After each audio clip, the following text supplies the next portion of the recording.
السلام علیکم میرے پیارے ناظرین، آج کی اس ویڈیو میں ہم آپ سے بیان کریں گے کہ اللہ تعالیٰ نے سانپ اور مور کو جنت سے کیوں نکال دیا۔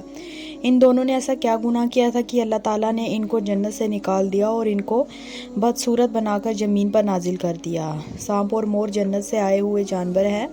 جنت میں کھانے پینے اور گھومنے کے لیے بہت کچھ تھا، لیکن جنت میں اکیلے اور تنہا ہونے کی وجہ سے حضرت آدم علیہ السلام اداس رہتے تھے۔ اللہ پاک نے حضرت آدم علیہ السلام کی بائیں پسلی سے بی بی حوا علیہ السلام کو پیدا کیا، تو حضرت آدم علیہ السلام بی بی حوا کا ساتھ پا کر خوش ہو گئے اور وہ دونوں جنت میں خوش رہنے لگے۔ اللہ تعالیٰ نے ان سے ارشاد فرمایا کہ تم دونوں جنت میں جہاں چاہو گھومو پھرو، جو کچھ چاہو کھاؤ پیو، لیکن خبردار اس درخت کے قریب مت جانا اور نہ ہی اس درخت کا پھل کھانا۔ اگر تم نے ایسا کیا تو تم ظالموں میں سے ہو جاؤ گے۔ سانپ اور مور بھی اس وقت جنت میں رہتے تھے۔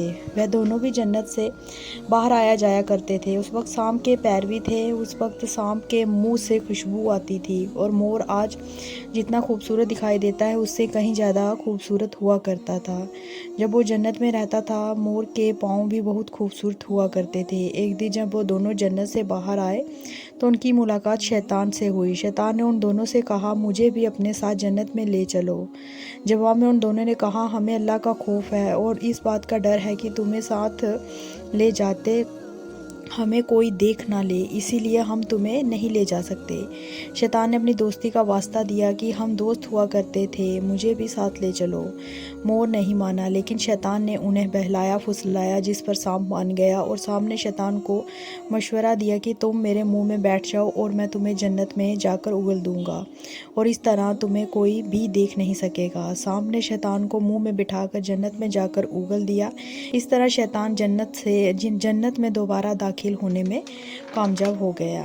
شیطان نے جنت میں آدم علیہ السلام اور بی بی حوا علیہ السلام سے ملاقات کی اور ان سے کہا کہ تمہارا خواہ ہوں، تم نے جنت میں ابھی تک اس پھل کو کیوں نہیں کھایا؟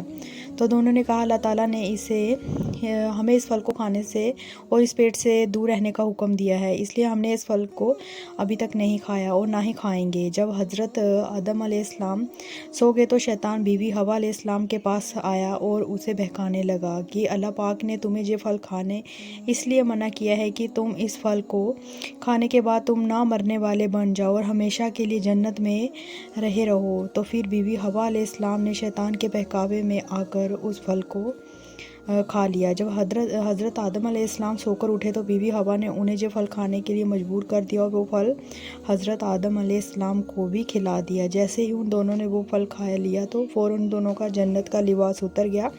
تبھی اللہ پاک نے ان دونوں کو کہا، اسی لیے میں نے آپ دونوں کو اس پیڑ کا پھل کھانے سے منع کیا تھا۔ تبھی حضرت آدم علیہ السلام اور بی بی حوا علیہ السلام کو اپنی غلطی کا احساس ہوا تو انہوں نے اللہ پاک سے معافی مانگی۔